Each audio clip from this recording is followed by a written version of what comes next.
அப்போ ஏதோ ஒரு பெரிய பயங்கரம். அவர்கள் அப்படி பயந்து அலறுகிறதை கண்டு அது ஒருவேளை ஒரு கொள்ளை நோயின் அடையாளமாக இருக்கலாமோ என்று எண்ணினேன். நான் நினைச்சேன், ஜனங்கள் இதை பார்த்து அலறாங்க, ஐயோ வருது வருதுன்னு சொல்லி பயப்படுறாங்கன்னா ஒருவேளை ஒரு பெரிய பிளேக், ஒரு கொள்ளை நோயா இருக்குமோ என்று எண்ணினேன்.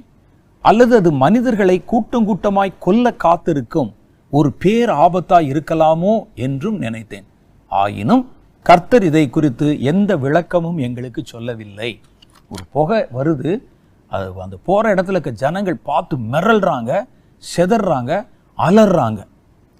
அதுதான் கர்த்தர் எங்களுக்கு காண்பிச்சது. அப்போ என் மனசுல என்ன தோணுச்சுன்னா, இது ஒருவேளை முன்ன வந்த மாதிரி ஒரு கொள்ளை நோயா இருக்குமோ, நம்ம அதை பார்த்து தானே பயந்தோம்.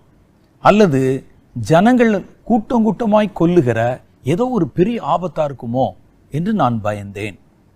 என்னுடன் ஜெபத்தில் காத்திருந்தவர்களில் சிலர் காண்கிறது வித்தியாசமாய் இருந்தது. அவர்கள் வானத்திலிருந்து மனிதர்கள் இறங்கி வர கண்டார்கள். இதுதான் முக்கியம். நிறைய பேர் அங்க இருந்தவங்க வானத்திலிருந்து மனுஷர் இறங்கி வர கண்டார்கள். மேலிருந்து ஆள் இறங்கி வர்றான். அவர்கள் காண்கிறதை நானும் கண்டேன். கூட்டத்தில் இருந்தவங்க பார்த்தாங்க. பல தேசத்தின் ஜனங்களும் வானத்திலிருந்து இறங்கி வந்த வேற்று கிரகவாசிகளை கண்டோம் என்று சொல்லும் செய்திகளை கேட்பீர்கள். அப்போ ஆண்டவர் சொல்றாரு, இந்த வானத்திலிருந்து இறங்கி வர்றாங்கல்ல, இவங்கெல்லாம் வேற பிளானட்ல இருந்து வேற கிரகங்கள் இருந்து இறங்கி வர்றாங்க, நாங்கள் அதை பார்த்தோம் அப்படின்னு சொல்ற பெரிய கூட்டத்தாருடைய சாட்சிகளை இனி வருகிற வருஷத்துல கேட்பீங்க. அமெரிக்காவிலிருந்து, இந்தியாவிலிருந்து, பல தேசங்கள்லேருந்து நாங்கள் பாருங்க, ராத்திரி காரில் வந்துக்கிட்டு இருக்கோம், திடீர்னு வானத்திலிருந்து ஏதோ ஒரு பெரிய லைட் இறங்குது, மனிதர்கள் இறங்கி நடந்து வந்தாங்க, பார்த்தோம் அப்படின்னு சொல்கிற செய்தியை இனி வருகிற வருஷத்தில் நிறைய கேட்பீங்க. எழுதி வச்சுக்கோங்க.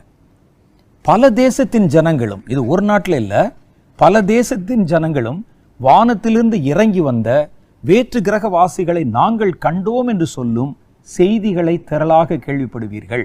இந்த செய்திகள் நெருப்பை போல தீவிரித்து பரவும். இது வந்த உடனே ஜனங்கள் நடுவில் தீவிரிச்சு பரவுமா. அந்த ஊரில் பார்த்தாங்களாமே, இந்த ஊரில் பார்த்தாங்களாம், பெங்களூரில் பார்த்தோமே நாங்கள், அங்கே சென்னையில். கிறிஸ்துக்களுடைய திட்டம், ஆயத்தம் என்னன்னு கேட்டிங்கன்னா, உலக மக்கள் தொகையை பாதியாக குறைச்சிடணும்.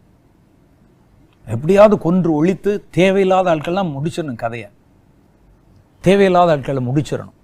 நான் ஒரு கேள்வி கேட்கிறேன், நீங்கள் பாருங்கள். கொரோனா சமயம் வந்தபோது எல்லாரும் மாஸ்க் போட்டுக்கொண்டு சுற்றினோம்.